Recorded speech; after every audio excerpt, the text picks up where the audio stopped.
everybody. Welcome. Loud States, episode 6 here on theempiremedia.com.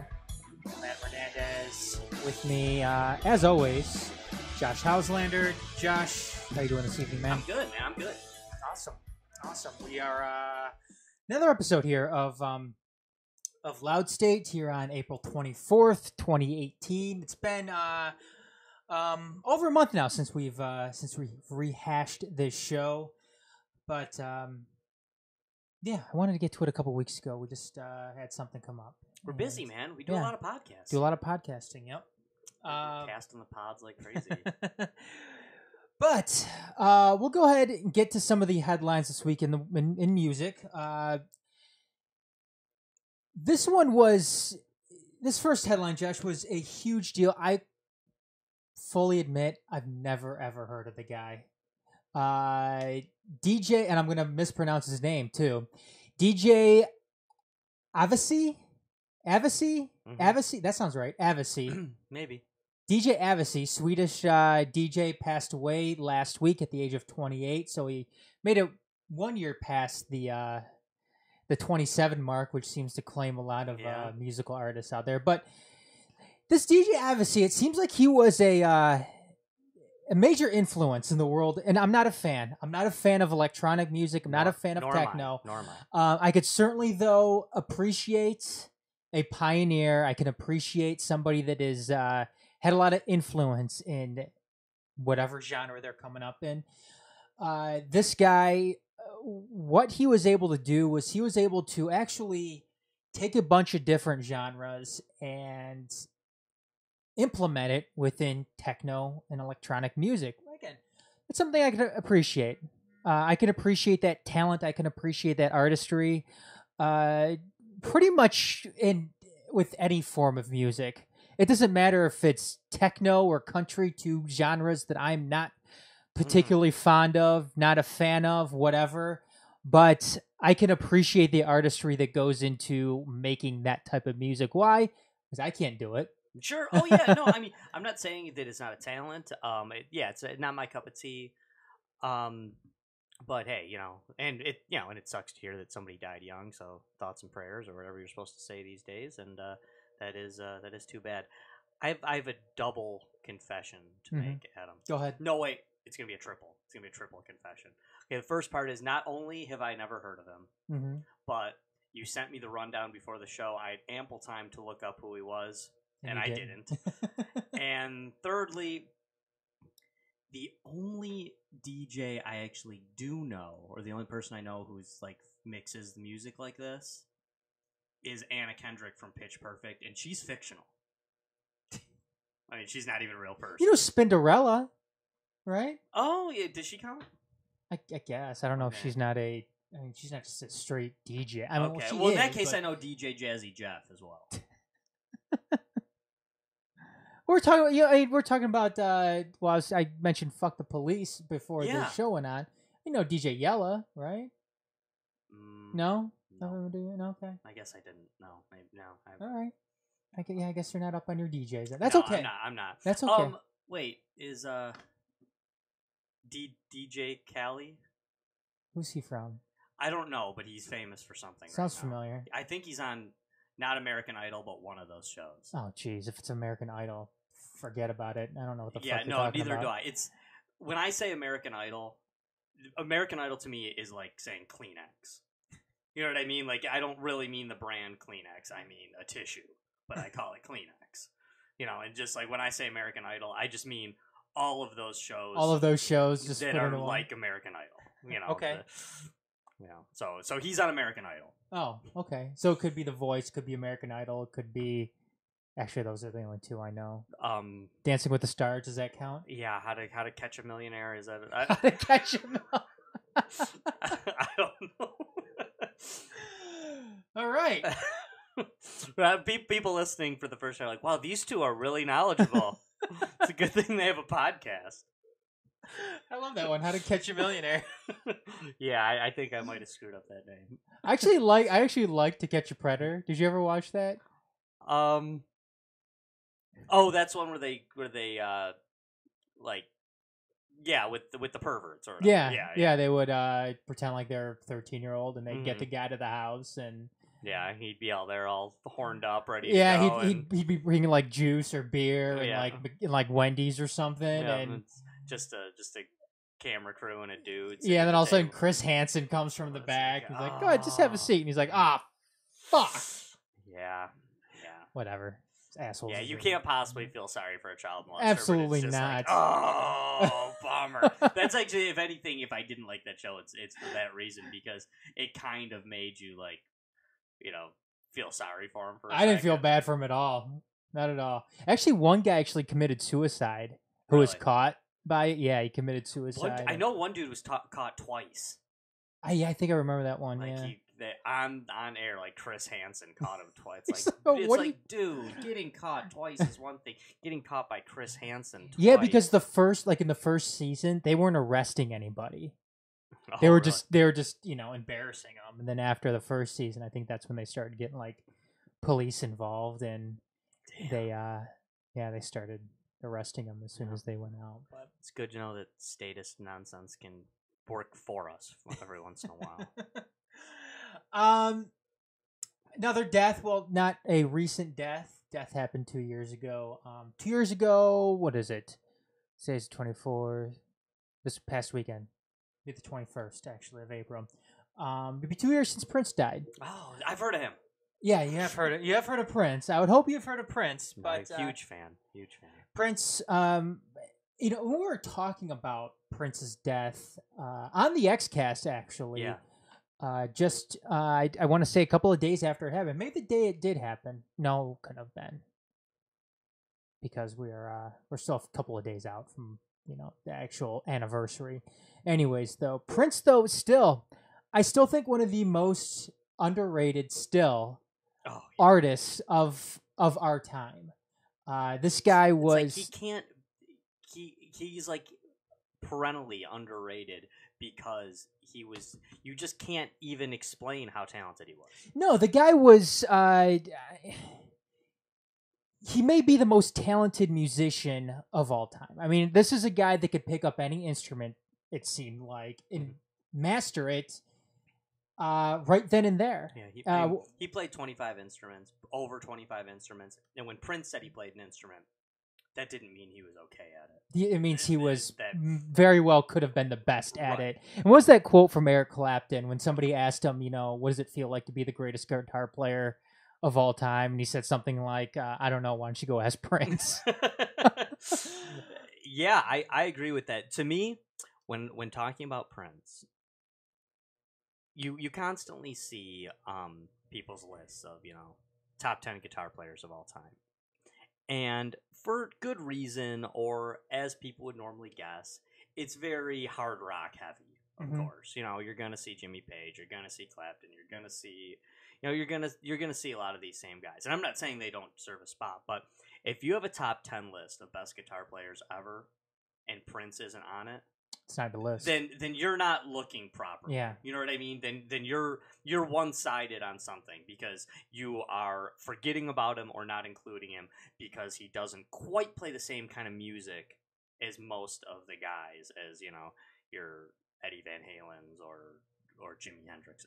Yeah, and you and I are big rock fans, Josh. I mean, both of us love rock music. I think anybody out there who truly engages themselves in music has to like rock music in some sense. Obviously, the genre is very broad, but as far as Prince goes, you're really doing yourself a disservice, obviously, if you're not investing yourself into his music, even if you don't like his type of music. Right. Going and learning about Prince, just as a music fan, going and learning about Prince, just how talented he was and what exactly he did for music in general, then going and listening to his stuff, I think you'll have an entirely new appreciation for it. Now, you don't have to like it, but it would certainly make you appreciate it more. I agree. I also think Prince is one of those guys that you can't hate. You can't, even like you said, maybe it's not your cup of tea, but he has so many different songs Sure. that cross so many different genres that if you're saying I dislike every Prince song, well, then you haven't heard them all, dude. Mm-hmm. Because there's stuff out there that is just very different from each other. I hate, you know, I know we've only done 6 of these shows, but it seems like whenever I talk about music, I'll bring in the Beatles to it. Sure. You know, because the Beatles have done everything, and it kind of goes along the lines of, well, I don't like the Beatles. I don't like their songs. Okay, well, do you like music? Right. Yeah, I like music. Okay, well, then you probably haven't heard, you know, a vast array of Beatles songs because they do a bunch of different stuff. Yeah, and if somebody says, I don't like the Beatles, then it's probably just because they're a hater. Yeah. And they want to be... They want to be that person that goes out and says, I don't like the Beatles. Right. And if you say, I don't like Prince, it's probably because you thought Prince was weird or you didn't like him. Mm-hmm. So you're choosing to say you couldn't get past his look. Right. Yeah. You know. But I just, Prince was just too damn good. Do you know what? One thing I'll say about Prince? I'm a huge, enormous Prince fan. Mm-hmm. But saw him live, very unimpressed. Oh, really? Yes. Not. It's a concert that I was very much looking forward to. There were tidbits of it that showcased his talent, so it was like, oh, that was awesome. But for the most part, the show, not good. I've heard other people say different, so is it a possibility that I just got him on a bad night? Yeah, definitely. I hope so. I'm guessing that was the case. But the other thing, too, I saw him in one of his stints as a Jehovah's Witness, so he didn't play a lot of his racier songs, which sucked. I like those songs, you know? So, yeah, you know, I don't like it. Sometimes it works. Sometimes it's awesome. But when I'm seeing a concert, I'm not real big into the taking one of your classic songs and playing it a totally different way. No, I don't like that either. You know, sometimes it works. Every once in a while it works. But Prince was big into that. He took, when I saw him live, he took a bunch of his songs and he played them acoustic. Which could be cool, but it's like, I just wanted to hear Little Red Corvette. The way you usually play it. The way it's played, you know? Maybe if I had seen him a dozen times already, I'd be like, oh, that was cool, that was different. Mm-hmm. And, like, my favorite Prince album is Purple Rain. Mm-hmm. And he did, like, one probably 10 or 11 minute medley of every Purple Rain song. Yeah. Of the whole album. And I was like, oh, really? That's all we get from that? Like, and he literally went like, when doves cry. And that was all from that song. I'm like, no, come on. That's like my favorite Prince song, and that's what you're gonna do from that song. Like, so I wasn't impressed, and it cost a fortune. Oh, I bet it did. God, I spent a lot of money on that concert. I don't, you know, that's unfortunate when some singers, and I don't know, people probably disagree with me with this, but you know, singers, musicians, whatever, they find religion from, you know, sometimes obviously. Prince found, you know, Jehovah's Witness or Watchtower, whatever it is you want to call it. Same thing as what happened to Cat Stevens when he became a Muslim and, you know, he stopped playing a lot of his songs for a while. I think he's back to playing them again because I heard him not too long ago playing some of his old hits when he was Cat Stevens. Prince went back to playing. Prince did too. Yep. Before before he passed, he was playing some of his old stuff again. It's just like what sucked to me about that is like, you know what, man, you're still cashing the check when I buy a CD with absolutely with Darling Nikki on it, but you won't play the song. But you're not gonna play the song anymore. I wouldn't even care if you were preachy for a minute and be like, hey, I kind of regret writing this song, but I know people love it. And you know, I want to hear Sexy Motherfucker. I want to hear Darling Nikki. I want to hear these songs. You know that. Those songs were awesome. I want to hear Pussy Control. The songs were great. That's what was weird about Prince too, and cool about Prince is that, you know, he had, you know, he's this great musician, he's this great lyricist, he's this great songwriter. But then some of his songs are just kind of like just goofy and racy and nasty, you know. Well, but it was cool. I think that's something that you run into a lot of the time, Josh, and probably a topic for a different day. And I'm going to touch on it a little bit later on when I discuss the album of the week. But I think that's something you run into when you get a musician, when you get an artist that is very broad in what they do. They maybe get a little too creative with their stuff. And I'm not saying that this was a problem for Prince, not at all, but certain bands and certain musicians certainly run into that type of thing where they get a little bit too creative with what they do. For instance, I think Billy Corgan and the Smashing Pumpkins have run into this before. And I know Billy Corgan has been a guy that has criticized other bands for not opening themselves up to trying out different things. And I could see both ends of the argument, but that could certainly be a problem. And it certainly was a problem with Billy Corgan when he continued to do the Smashing Pumpkins, namely by himself, really. Sure. Just trying to do all these different things. One other thing, Josh, before we move on, they are going to be not re-releasing, but it sounds like they're going to be releasing previously unreleased Prince stuff this coming September. How do you feel about that after death release of new material? Because it seemed like, this is something that happens all the time. Yeah. How do you feel about that? Because it seems like there may be some reason why that particular artist didn't want that stuff released or hasn't released that stuff yet. I hate it. You don't like it? Yeah, I do. You know what? I don't even hate that they do it. I get it. Prince's family wants to make some cash, release everything, and maybe there's people out there that actually want to hear it. Me personally, I don't like it. I view it as they didn't want this out for a reason. This is the crap that they didn't feel like was worth releasing. And let's be honest, guys, it's not as huge of a Prince fan as I am. As huge, as great as I think the Beatles were. As great as I like Nirvana. I'm just thinking of bands that they've done this to, or artists they've done this to. It's not like these bands or these groups or artists are devoid of crappy songs. You can find a crappy song that they actually thought, yeah, that'll work as a filler on this record. But they didn't even want this song to be a filler. No. I mean, think about it. There are albums out there that they could have easily just added a 13th song to. Just throw that on there. Why not?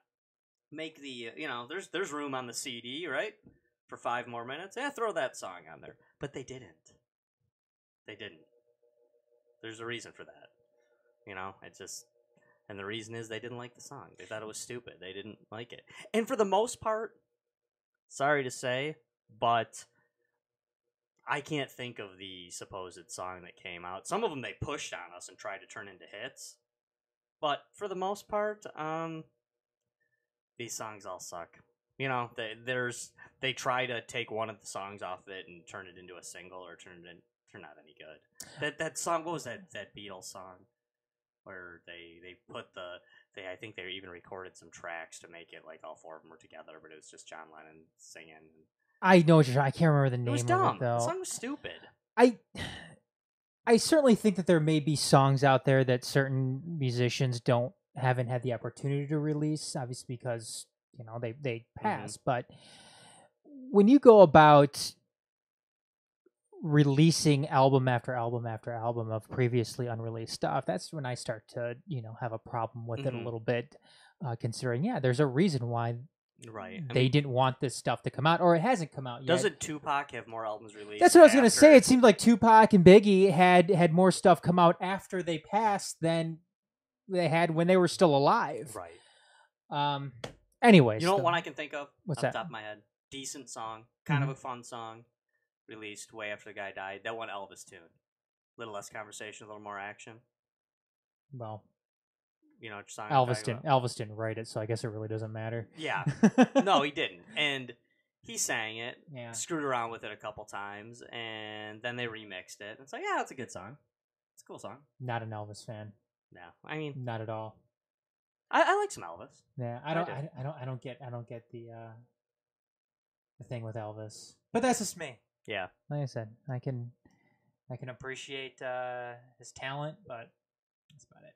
Yeah, I mean, I kind of like Elvis, but I admit, and when I was playing in a band for a while years ago, we had a rule that like if someone brought up Elvis, you had to say Elvis Presley, because if you just say Elvis, that meant Elvis Costello.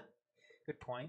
Yeah, when somebody says Elvis, it's like one guy has more talent than the other. Yeah, and, it's like Elvis, like, oh, you're talking about Elvis Costello. Granted, that band we used to play a lot of Elvis Costello, so that had something to do with it as well. But. A couple of other things before we move on here.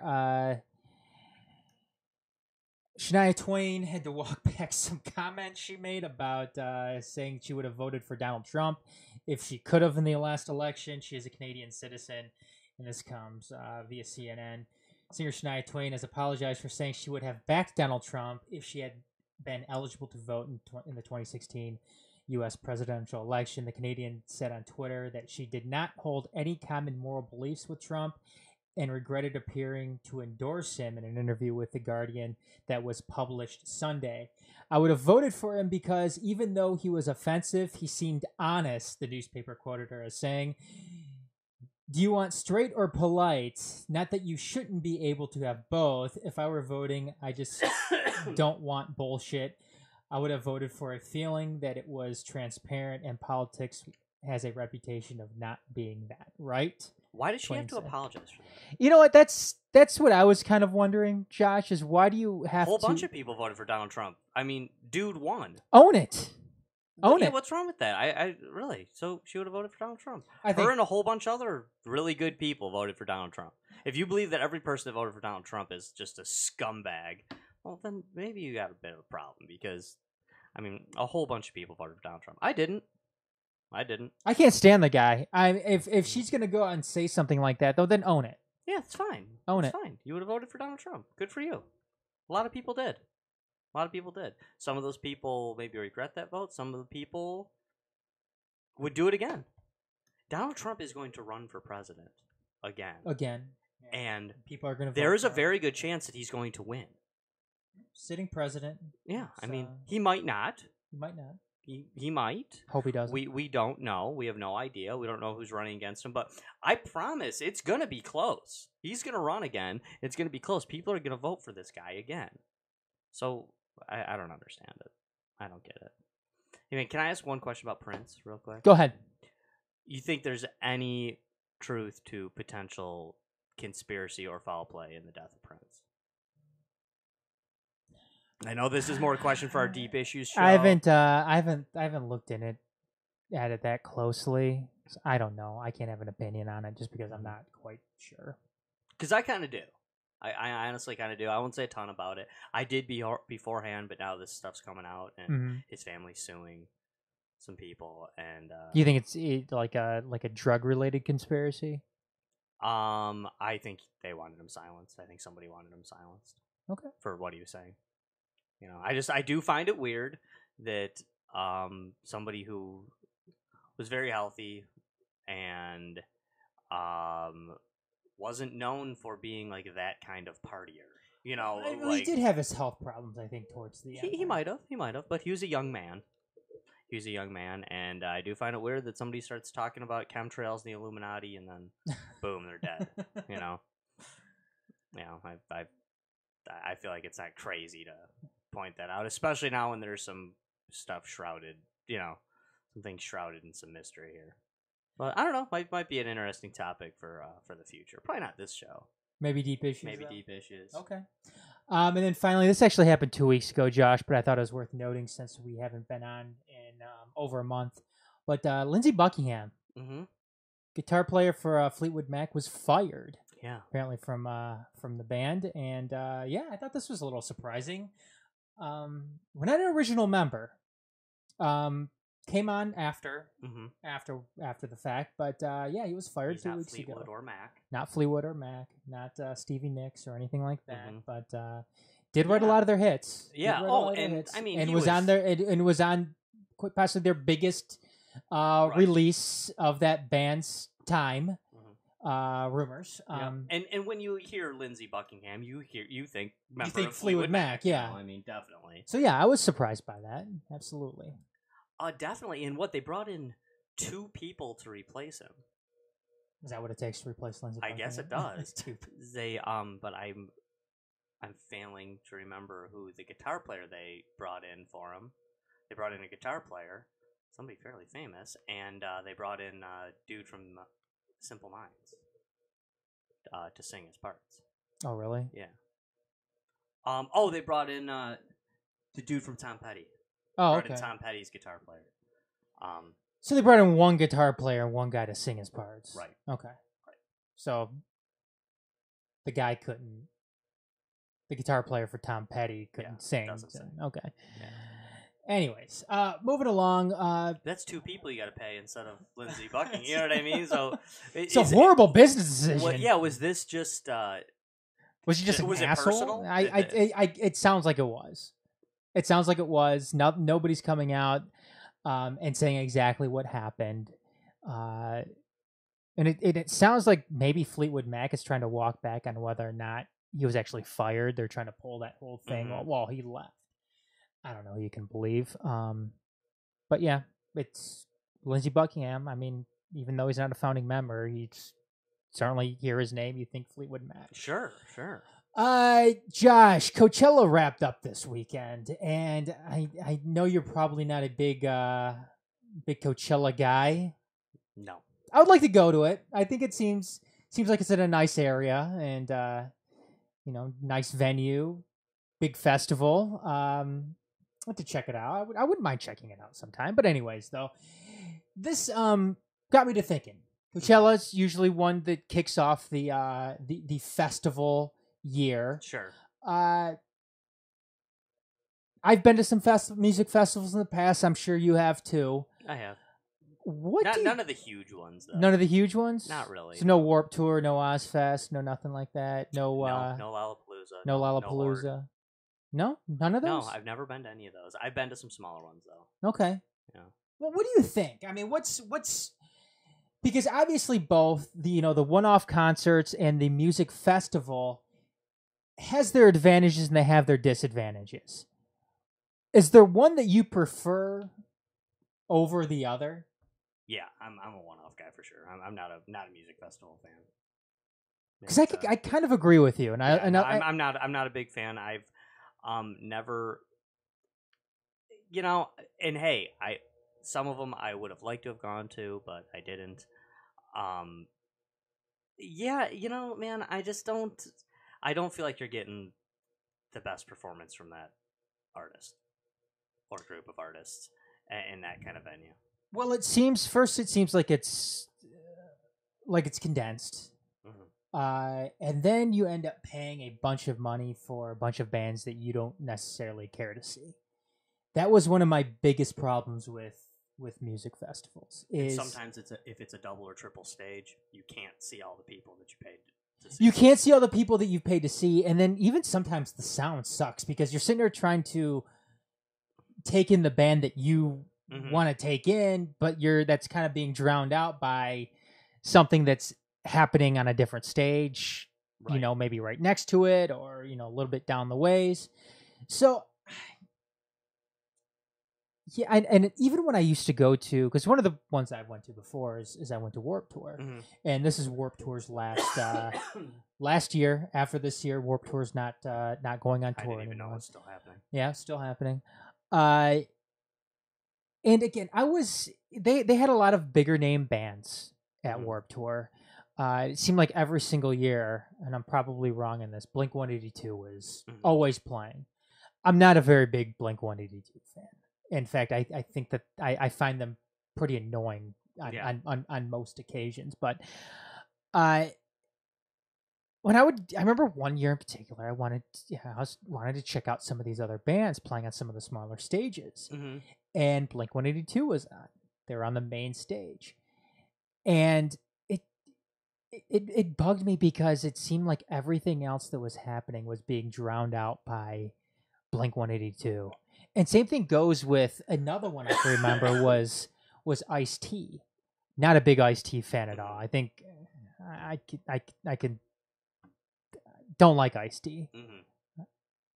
Yet he was on the main stage. It's like, just tell me when they're gonna play Cop Killer. Yeah. Other than that, and I was trying to listen to something else, and everything was being drowned out by Ice-T. And I don't know.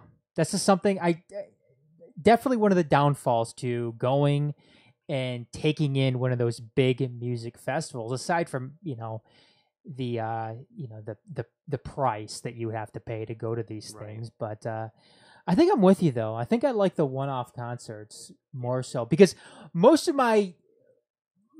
memorable times that I've gone out and seen bands have been at one of those one-off concerts, or it might be one of those smaller shows where you might have a couple of different bands playing, maybe 4 or 5 bands playing that night, but they're not playing at the exact same time. I'm a big fan of the warm-up act. I am a big fan of, of a band having a cool band with them to, just like, you're there for the main act, of course, but that's a cool thing to me when you have, like, oh, that's cool. Or I like it when it's like a double bill and then maybe even a warm-up act. I love that. That's cool to me. But other than that, I'm good. And that's kind of a cool way to see a band that you wouldn't see otherwise. And I've actually shown up to concerts before where I didn't even know who the warm-up act was till I got there, or maybe till I was on the way there. And that was cool. That I thought was definitely cool. When I saw Tom Petty right before he died, I didn't realize that what's his name from Jay Giles? Peter Wolf was warming up. And I was like, oh, Peter Wolf's warming up. That's cool. And he was good, he sounded good. I was just like, oh, I didn't even know that. I didn't know that till I walked in. Just like, oh, who's Wolf? Oh, Peter Wolf? Oh, no shit. Yeah, that's cool. I went to go see the Who. This was years. I've seen the Who like maybe, I think I've seen them like 3 times or something. Okay, cool. But I saw the Who. The first time I saw them was at the Palace, and I was with my dad, and I was with my wife, and then she was my girlfriend. And warming up for the Who was Robert Plant. Oh, cool. And to this day, my dad still doesn't believe that he saw Robert Plant that night. And whatever. We went and we went and looked at, went on the internet and found, that show, and still doesn't believe it. Here's one that I know I'm sure is somebody you hate, probably for political reasons, and I highly doubt you like his music. Ted Nugent? Yes. I can't stand the guy. I saw Aerosmith and Kiss together, and Ted Nugent warmed up. Oh, really? And it was kind of cool. He played like 40 minutes. I heard that was plenty of Ted for me. There's 40 plenty minutes of Nugent you can never get back. No, he was good. He sounded good. I like him. I think he's kind of I think he has a handful of fun songs, and I was just like, oh, cool. I got to hear everything I wanted to hear, and still had a chance to grab a beer and hit the bathroom, and it seems like a good time to hit the bathroom and have a beer. That's what I'm saying. That's what I'm saying. But I was just like, oh, that was cool. I'm glad. That I got to see him. Whatever. Is anybody out? I was wondering, does anybody actually like Ted Nugent? Anybody actually a big fan of Ted Nugent? I know some people, yeah. And is it like, do people out there actually like his music? Because it seems like more so people are like, I love Ted Nugent, but they might like his politics. They think he's obnoxious and funny. Yeah. And I don't know. I have known some people that like him. I used to live.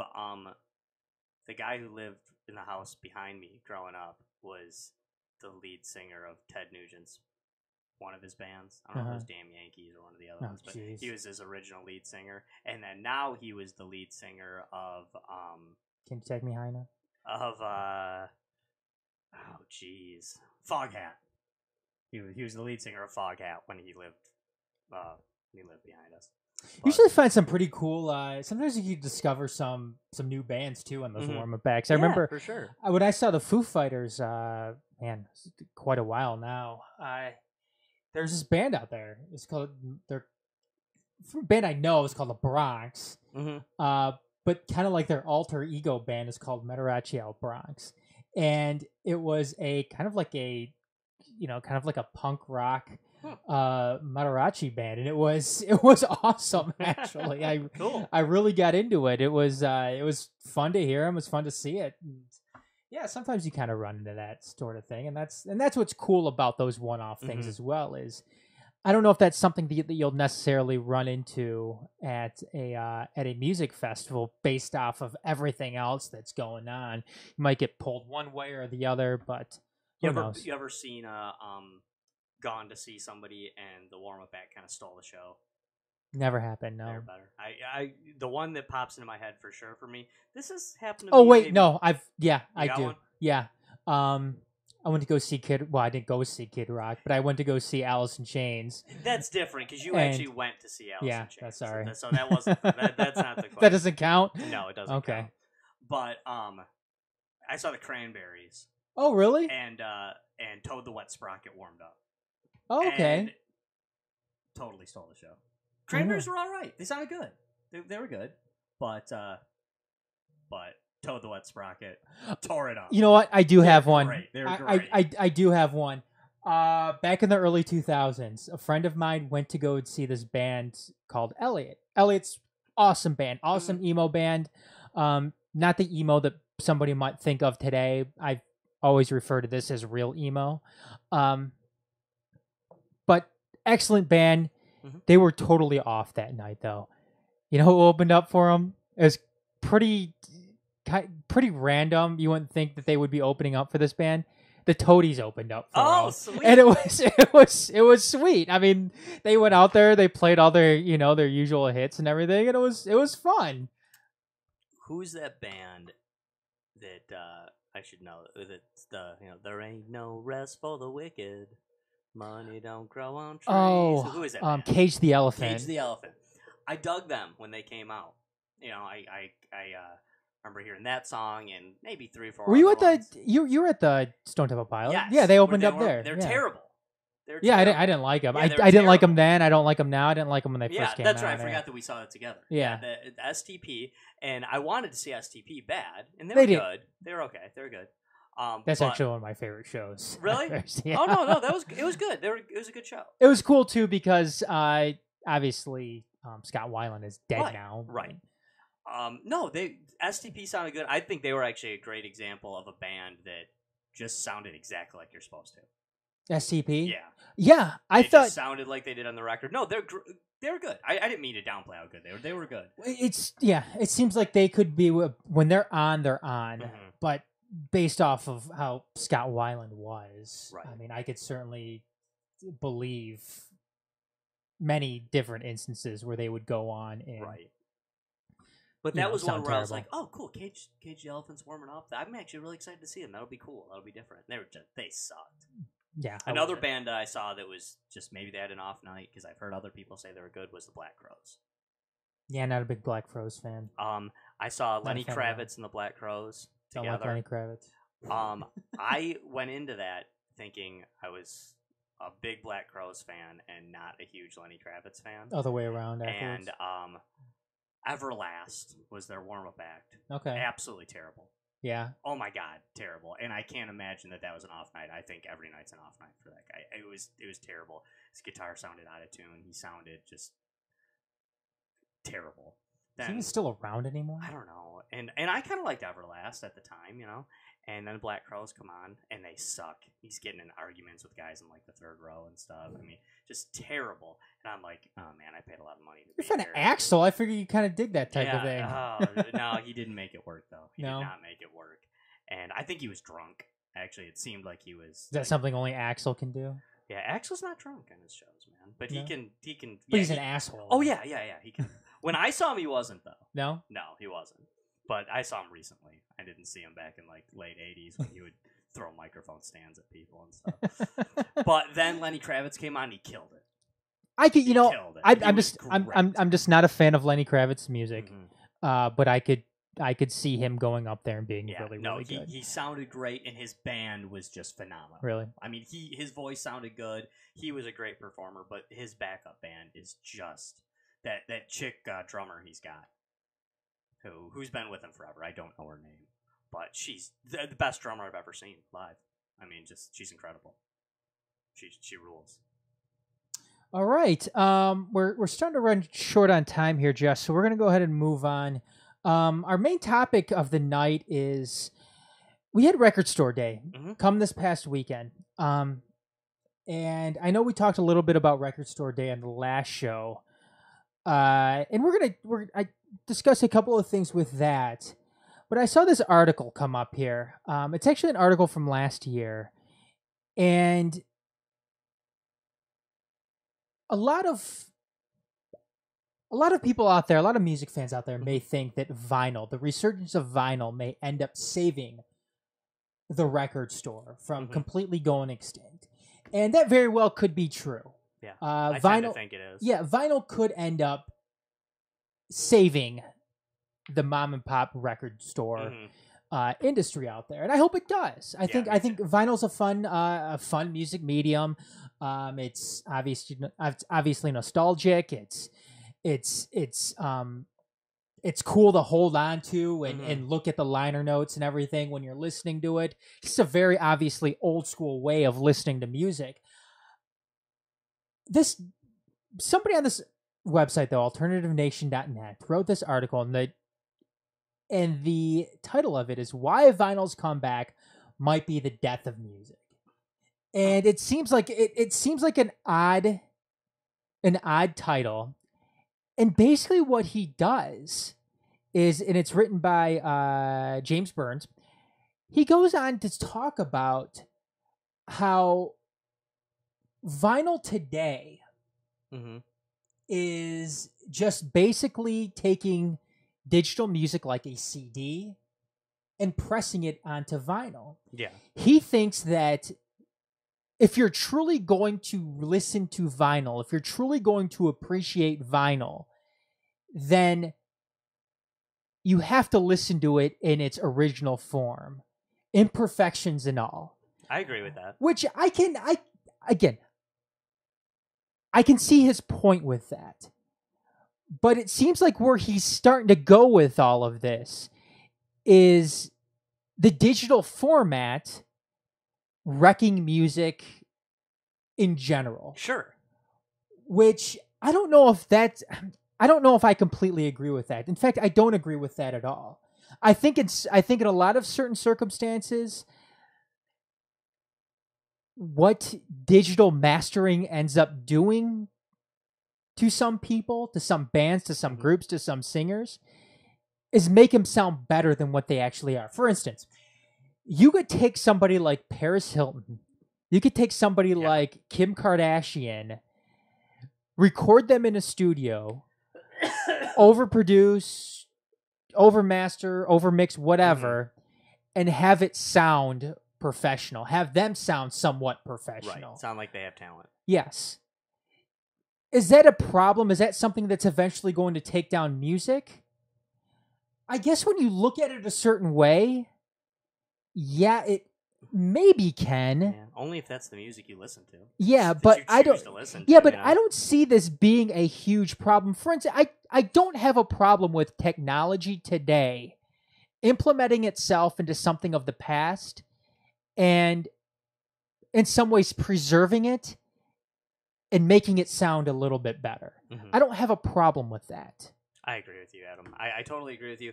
And listen, his point about how if he just wants to kind of be that guy, be the naysayer that says, hey, when you're listening to these new artists on vinyl, it's not really vinyl.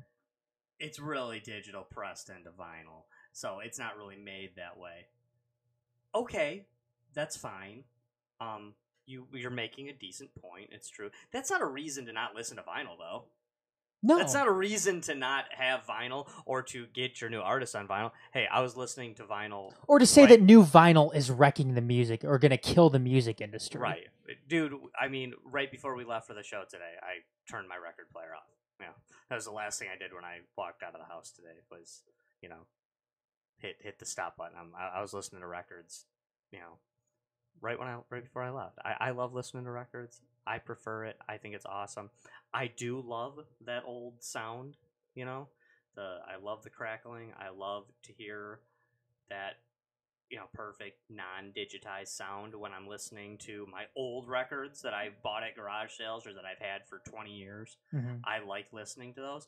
But I also, when I hear a new album comes out and it comes out on vinyl, I want to buy it on vinyl. So I'm Sure. both. I no, to me, I think it's saving music. For one thing, do you know what it does, man? What's that? When these new bands are coming out and they release something on vinyl, that's the fact that people are buying full albums on vinyl is the only thing keeping the full album going. Mm-hmm. Otherwise, people just release songs one at a time. Yeah, absolutely, and that's something, and that's obviously something that the streaming industry has done is make it so people don't have to get those full albums. Right. They just pick and choose what song they want to listen to from a particular album, and they just run with that. Let's see if I can. I used to like it. I preferred it back when, of course, there's hits off of an album, but I like it when you have an album of work. Where that album doesn't mean that every album is 2112 or American Idiot or something and that they all tie together, but they do kind of all tie together. Yeah. The album, it's, I like to know that they purposely put those 8 or 12 or 14 songs in that order on that album. I like that. I like it. And hey, I'm a retro guy. I'm old school. I like flipping records over. I like listening to 5 songs and having to flip it over. I like that. I think it's fun. It's just a cool old technology, right, that it's different. And this is, I'm going to read a couple of some of his paragraphs here. Is when the first CDs came out in the mid 1980s, each would include the caveat that the new digital medium would reveal limitations of the source tape. We knew we might get some hiss or warts, but the music was still there, and we were hearing the record more or less duplicated into zeros and ones. As studios and recording techniques got more and more advanced, the label started running off new pressings of old records. A trend started to take root, and one which obviously is still alive and well: remixing and remastering. Apparently, we didn't know what we were missing by hearing our old records in their original state. Now they were going to be better. He's being sarcastic. Filter it, EQ it, push it, that guitar in the mix, give it more punch. That cool little guitar and organ part at the end of Jumpin' Jack Flash, the part that you only discovered when you were stoned or wearing headphones.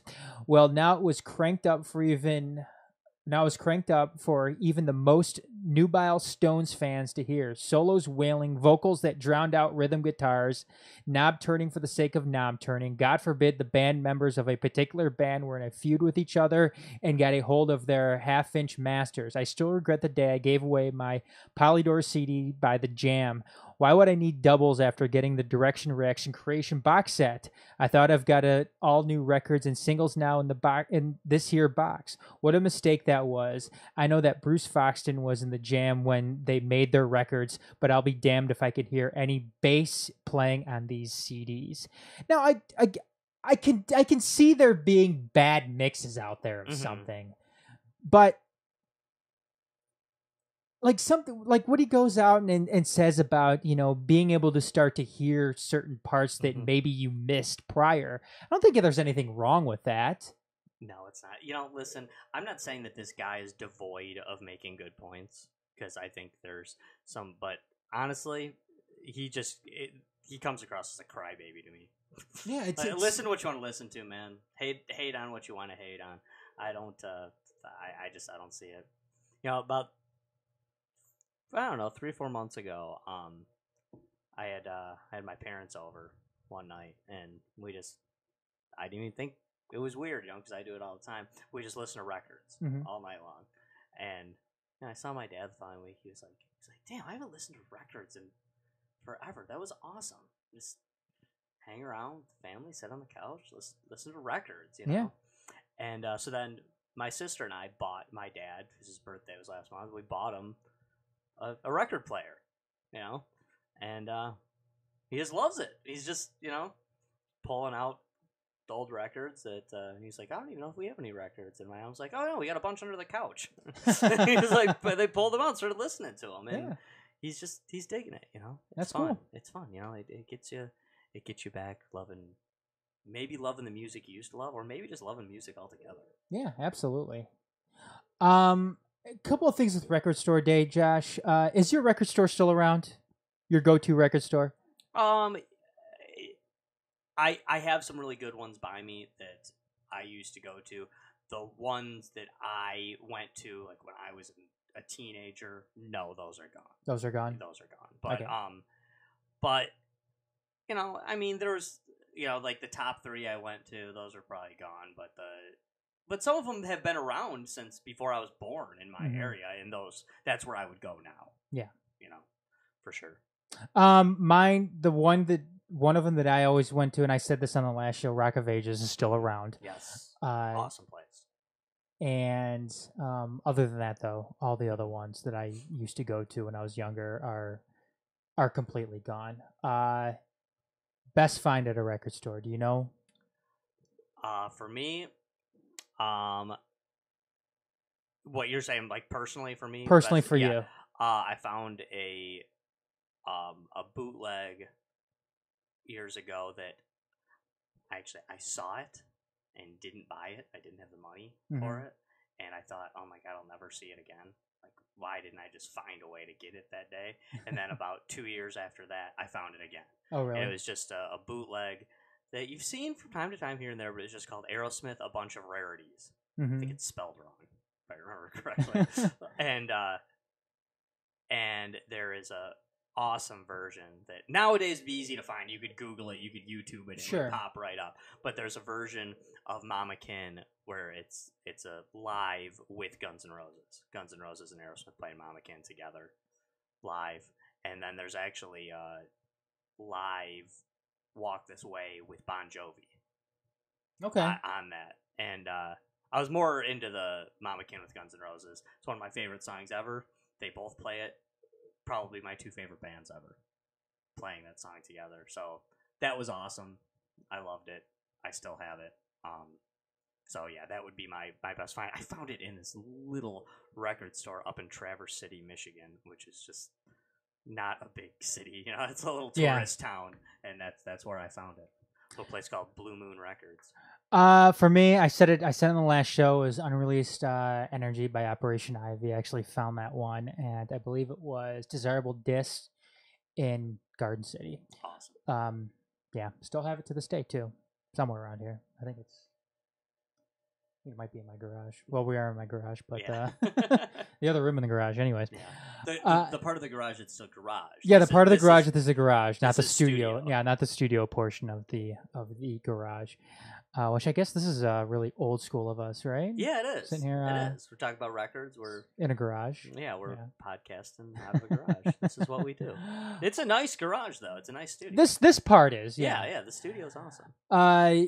One other thing, Josh, and I thought that this is something we may want to talk about in a later show. I was talking about streaming potentially ruining the music industry. With the resurgence of vinyl, though, I've heard some ideas out there that streaming could end up helping the music industry, based off the fact that with streaming, people can go out there and discover music easier. They can. And if they want to own that physical copy, which a lot of people are trying to do now, go out and buy the record of it. Yeah. Anyways. Hey, you know how old school I am. I'm not a fan of streaming and all that stuff. But honestly, I will say that as much as I was one of those people that thought it was going to kill music. I think I actually agree with that it actually helps. And the reason I think streaming helps is because it makes it so there's so much music out there. And people then search for what they like. And when you have a system where there has to be so much music out there, now all of a sudden, even if the pop stuff sucks, there's good stuff out there somewhere. Yeah. It can't completely swallow and destroy the good music. So it's out there. Yes. So if you don't like what's hip, if you don't like what's cool, if you don't like what's poppy, the stuff you like is out there. It's still being made, and you can find it, and streaming helps you with that. Absolutely. And it helps it still being made. Yep. You know, because it was getting to the point where I was thinking the good music wouldn't even be made anymore. Mm-hmm. And it's out there. It is out there. You just gotta look. You do. Gotta look kind of hard sometimes too. Sometimes you do. Our throwback album. Well, my throwback album of the week.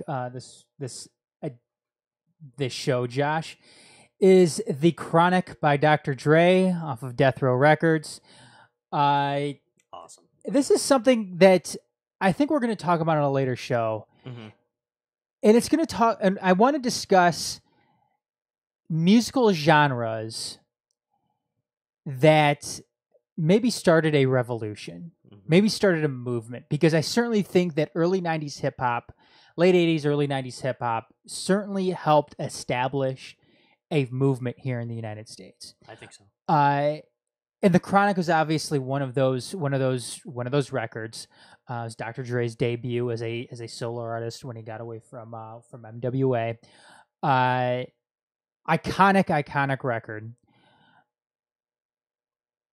I think that is one of them. That is one of those records that stands out during that time as being revolutionary, being one that is part of that movement during that time. I don't know. Did you have one this week, Josh? I do. Go ahead. Yeah, no. When it comes to the Chronic, man, listen. Rap isn't my music for the most part. It's not my go-to genre. It's I'm. Is your mom I like a lot of stuff. Is yes, your mom a rapper? I bought the Chronic for my mom for Christmas. I think last year. Oh, really? Yeah. Or like a year and a half ago. Because hers had worn out. So I bought her that. But no, I was gonna say, listen, rap isn't my go-to genre, but the Chronic, great album. It is. Oh my god, such a great album. And what I think is kind of, I remember when that was out, when that movement was beginning, it just seemed so dangerous, so alive, so so crazy. And who would have guessed then, the way we viewed those artists, that Snoop Dogg would have like a cooking show with Martha Stewart. I know, and I think it's awesome. Like, I still like it is, but like that, that Ice Cube would like be like in movies. And he's a big movie star. Yeah, I mean that he would be in goofy movies. Yeah. That Ice Cube would be in movies, and Dr. Dre would just be known as just this brilliant billionaire. Yeah. Just this dude who's just like, oh, Dre. Yeah. Enough said, Dre. Yeah. Just like discovering new artists. Yeah. Just Beats by Dre. Beats just by makes Dre. him like $1 billion an hour or something. And Snoop's bought by Apple. Yeah. Snoop's just like, just at this point, he's most famous for just being hilarious on Instagram, and he hosts a game show. He hosts a cooking show with Martha Stewart.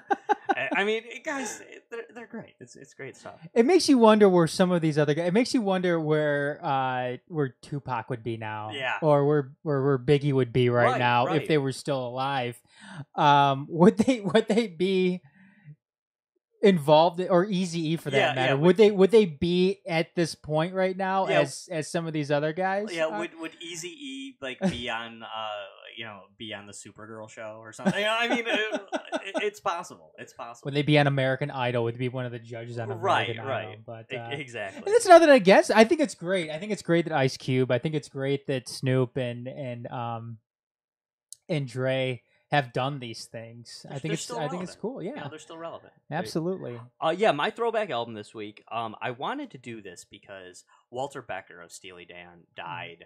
I mean, that was big news. That was tragic. That was in the mainstream news. But that kind of happened like kind of right before we brought this show back. It seems like, so we didn't talk about it a whole lot. So if you recall hearing that Walter, I'm a huge Steely Dan fan, enormous Steely Dan fan.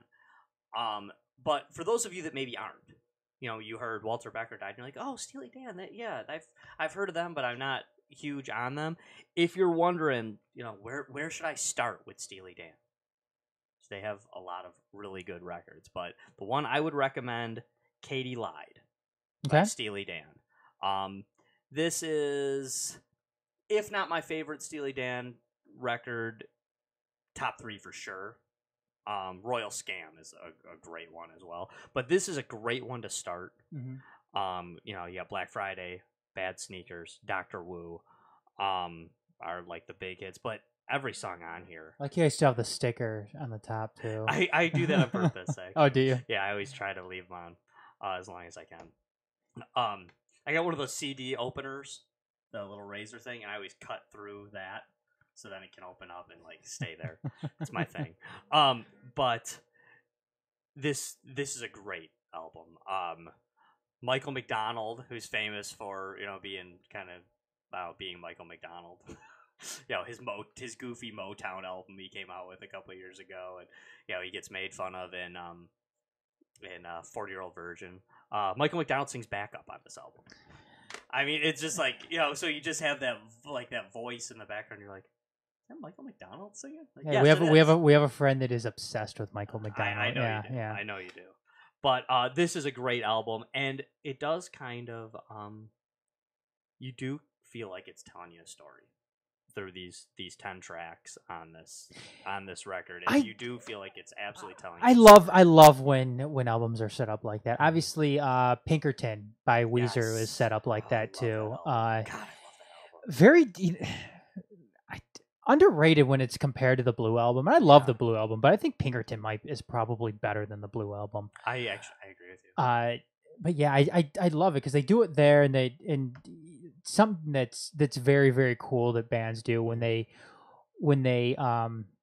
connect every single song. Yeah, there. I think it's such a cool little little aspect to whatever particular album you're talking about or listening to.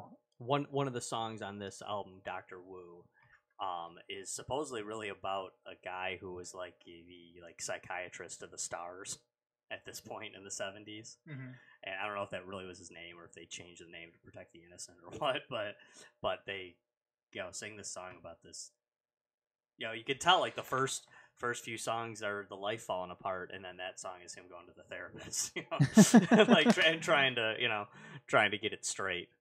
And then the rest of it's kind of it goes from there. That's something I love though. I love lyricists, Absolutely. I love a good lyricist that really truly tells a story in the song. I love that. I think I think that's something that kind of goes on the wayside a little bit, especially with music now. I just like good lyricists. Yeah, obviously, some of the more mainstream one, like Bruce Springsteen, obviously a very good lyricist. Billy Joel, obviously a very, very good lyricist. But oh man, I love that. Mm-hmm. That's one of my favorite aspects. That's one of the reasons why I like a guy like Billy Joel or Bruce Springsteen is because of their lyrics and what they're able to do, in addition to the song itself musically. Is the lyrics and everything behind it, and that's and with Steely Dan as well. I mean, that's great. I love that. Right. And Steely Dan, for those of you who don't know, I mean, the band was always kind of changing with Steely Dan. Steely Dan pretty much was Donald Fagen and Walter Becker. Yeah, those were the two guys. And Donald Fagen is the singer and most of the lyrics. Walter Becker is known as this guy that he was this great guitar player, but he doesn't even always play the guitar on the songs. He's like the he was there, and he was just this guy who was this crazy perfectionist. Mm-hmm. And even Michael McDonald, this guy known as like, oh, he's got this amazing voice.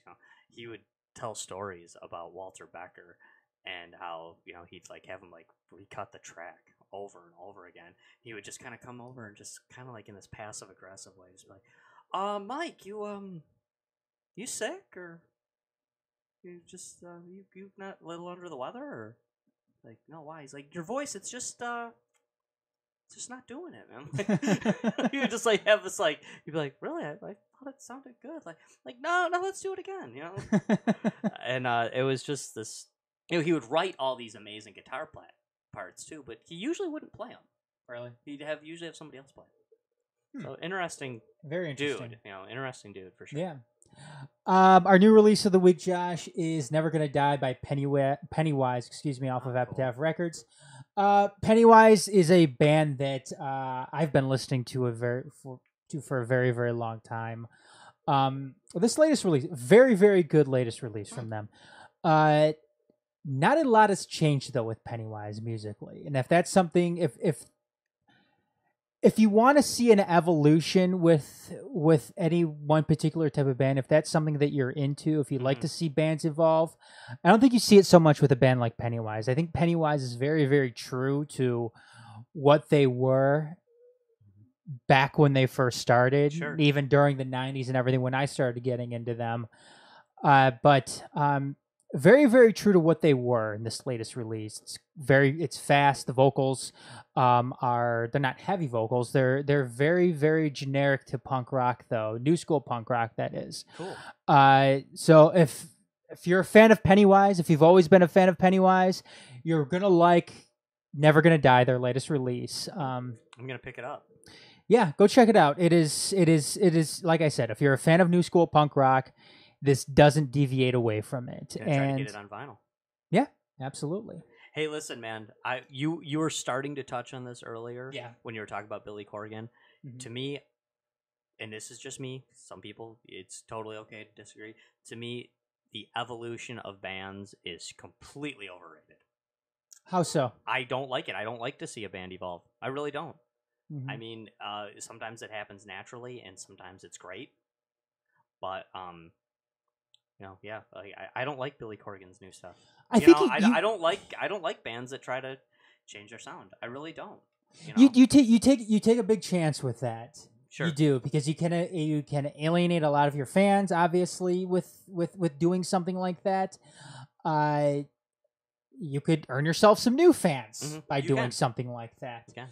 And then there's going to be some of those fans that are going to maybe say potentially, oh my God, I never even expected they could be so good.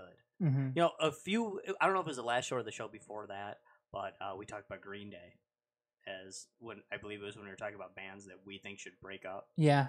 And, some people view Green Day as they made this great evolution. I think they suck now. I think, I do. I don't like them at all. I'd still be listening to Green Day if they kind of stuck with that same kind of punk sound, I think Green Day, and I think the word stale is obviously, it's not a good word to use in this, because you would think that, how could something get stale if they're evolving? Right. It doesn't make a whole lot of sense. But to me, with what Green Day has become, it has become very stale to me. I feel like their evolution has become stale. Yeah, it's not something that I can get into, because I stopped listening to Green Day after Insomnia.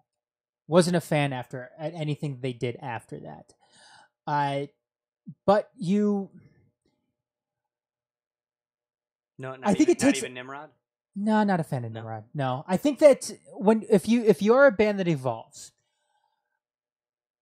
it certainly takes talent to be able to do something like that, aside from play what you've been used to over and over and over again.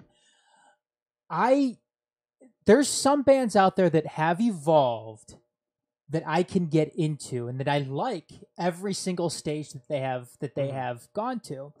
One of them, Josh, I'm a big fan of the Deftones. Yeah. I think the Deftones have evolved tremendously since their first full-length Adrenaline to what we have now.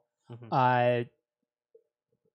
I think they've done an excellent job at every single stop that they've taken since they started making music together. Another band that I thought that had a nice evolution was a band called Cave In, and unfortunately their singer just died last month or a month and a half or so ago. But they were another band too. I mean, it was almost night and day from one album to the next with them. Sure. And I loved it. I loved every single stop that they made. I know there's going to be people out there that don't like it. Sure. But again, obviously it's a personal preference type of thing. You and I are both in agreement, though, it seems like, with Smashing Pumpkins, because it seems like, Smashing Pumpkins, they had such that iconic sound to them when they first started out. Mm-hmm. And then they kind of went that techno route, which they did. Yeah. I don't know. I just can't get into that. I feel like an evolution has to occur naturally, and sometimes it's forced. You think it's forced? Certainly, it seems like that's the case with Billy Corgan. I think it's very forced. And with Green Day, for instance, to go back to them, I actually liked American Idiot. Mm-hmm. I actually do like that record, but I remember hearing it and thinking like, okay, wow, they took a big step here. But I feel like when a band has a good natural evolution, I feel like you should actually purposely go back to your roots for the next album. Yeah. And then see if that will happen again. And I remember actually saying that when American Idiot came out. It's like, okay, after this, if Green Day's going to stay relevant, we need just a straight up punk album next. And they didn't. They tried to remake American Idiot. And to me, it's been terrible ever since. Success gets to a band. You know? I think mainstream success got to Green Day, where they had to constantly make records that they thought was going to appeal to the mainstream. And I don't know if I could totally fault them for that. Obviously, they're in this business to make money for themselves and for their family. Okay, that's fine. Obviously, another one is No Doubt. No Doubt ran into that same problem as well, and whatever. I feel like the Beatles used to do that. They were good at, like, they'd come out with the revolutionary album, and then the next album would be good. Mm-hmm. It would be good, but it would kind of go back to their roots a little bit. Back before Aerosmith were complete sellouts, before either one of us were born. I view Toys in the Attic as Aerosmith's best album. Okay. It's their third album. This is where you hear Walk This Way, Sweet Emotion. Mm-hmm. Of course, the title track, Toys in the Attic. Uncle Salty. Great songs off this album. Big 10-inch record. Classic songs. But their next album, Rats in the Cellar, or I'm sorry, Rocks is next. Rocks is next. It has the song Rats in the Cellar on it. I feel like that is also a great album, but they just kind of went back to, like, let's just make an album that kicks ass next. Mm-hmm. Like we made the amazing record, and we're still young. For the next one, let's just write like an ear bleeder. Let's just kill it. And